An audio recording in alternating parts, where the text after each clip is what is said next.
Günaydın Havva Hanım. Günaydın. Nasılsın bugün? İyi, çok iyi. Maşallah. Nasıl geçti gece? Sıkıntı yok. Yok hocam, hiç sıkıntı var. İyi. Dolaşabiliyorsun, yemeklerini yiyebiliyorsun. Rahat rahat. İyi maşallah. Artık çıkış vakitleri geliyor. Yavaş yavaş taburcu edeceğiz seni bakalım. Sağ olun. Diyalizsiz hayat başlıyor inşallah. Evet. İnşallah. İlk önce hocam Allah'tan sonra sizden razı olsun. Yani beni evlatlarıma bağışladınız. Evime bağışladınız.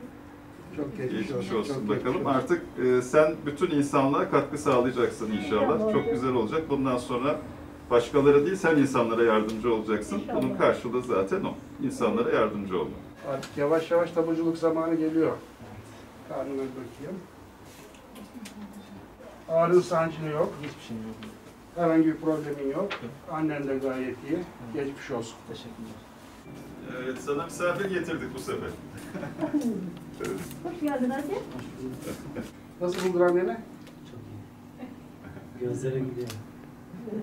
Daha da görecek inşallah. İnşallah hocam sayenizde. Daha da. Şeker hastalığı, tansiyon hastalığı ve obezitenin artmasıyla kronik hastalıklar dünyada olduğu gibi ülkemizde de çok hızlı bir şekilde artmaktadır. Bunun sonucunda da kronik hastalıklar organ yetmezliklerine yol açmaktadır. Organ yetmezlikleri geliştiği zaman da bunun en iyi tedavisi organı yerine koymak, yani organ naklidir. Ülkemizde yaklaşık 30 bin civarında organ bekleyen insan var. Bu kişiler bir kısmı kalp, bir kısmı böbrek, bir kısmı karaciğer, bir kısmı kornea bekliyor ve umutla bekliyorlar bunlar. Dünyada bilinen en iyi tedavi yöntemi organ nakli. Onun için biz de hastalarımıza organ nakli hizmetini en iyi şekilde sunmaya çalışıyoruz. Organ nakli olmuş olan birey olmadan önce toplum üzerinde bir destekle ancak hayatını idame ettirebilirken organ nakli olduktan sonra topluma katkı sağlayan bir birey haline geliyor.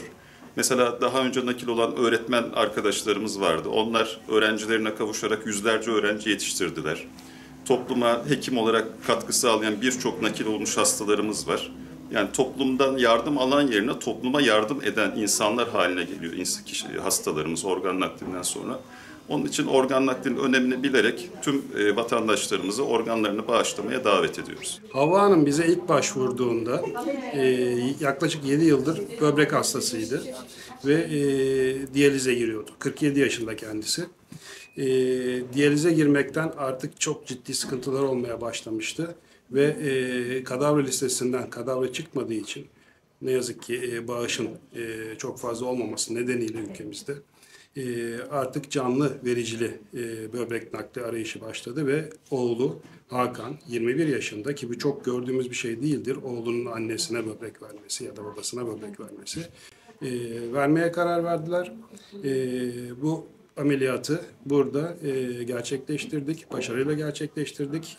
Havva Hanım da Hakan da şu anda gayet sağlıklı. Hakan'ın ameliyatını yine laparoskopik olarak, kapalı olarak gerçekleştirdik. Ameliyat sonrası birinci günde normalde taburcu olacak haldeydi. Annesiyle beraber şehrine kısmetse bugün taburcu edeceğiz. Ben yıllardan beri çok acı çektim böbrek için. Ondan sonra ameliyat oldum. 4 gün oldu ameliyat olalı. Şu anda sağlığım çok iyi. Serdar hocama, Murat hocama çok teşekkür ederim. Bir vatandaş olarak milletten istediğim organlarını bağışlaması, hayat kurtarması. Çünkü hayatı kadavra olsun, canlı olsun bağışlayalım. Hayat kurtaralım. Ben hayatıma döndüm. Benim gibi bekleyen tüm hastalar da hayatlarına dönsünler. Annem yaklaşık 8 yıldır böbrek hastasıydı. Yaklaşık bir 7 yıl boyunca periton diyaliz yaptı kendi evimizde. Yani ben 10 yaşından beri hep annemi makineye bağlı gördüm. Tabii bu bence bir çocuk için büyük bir travmaydı benim için. Bunu aşmayı aslında 18 yaşından önce hiç aklıma gelmemişti. Organ naklini çok bilmiyordum, bize göstermediler. Ardından yaş biraz daha ilerledikçe bir şeyin farkına varmaya başladım. Bir gün Körfez kasabasındayken annem böyle denize bakıp "Hakan ya denize girmeyi çok özledim" demişti. O gün böyle dedim ki böyle bir imkanımız var organ nakli gibi. Dedim ben bir başvurayım.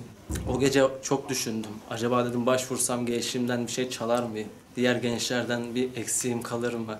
Şu güzel yaşlarımı kaybedebilir miyim diye. Sonra bu kararı aldım ve anneme danıştım. Annem de o sıra bu hastanede kendini kaydını oluşturmuş ama böbrek bekliyordu. Yani organ bağışı çok az olduğu için bize de çıkacağını çok düşünmüyorduk. Ben de böyle bir karar aldım, aileme danıştım. Ailem ilk başta istemedi, arkadaşlarım istemedi. Yani çok gençsin, yapma, etme diyen çok oldu. Ama ben kararlıydım. Sonuçta bu bir anne, anneden önce de bir can. İnsan birini hayatta tutmak bence çok güzel bir şey. Sonra bu karar aldıktan sonra hastaneye geldik.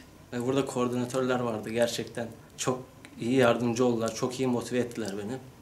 Çok korkardım buraya gelmeden önce. Onlarla diyalog kurdukça, konuştukça beni çok rahatlattılar ve böbrek vermeye çok elverişli hale gelmiştim. Ardından yavaş yavaş işlemler hallettik. Her şey güzel geçti, uyumluydu. Ameliyat gününe kadar her şey benim için çok sakindi. Düşünmemeye çalışıyordum. Çok stresli bir an çünkü. Annemin heyecanlı olduğunu görebiliyordum.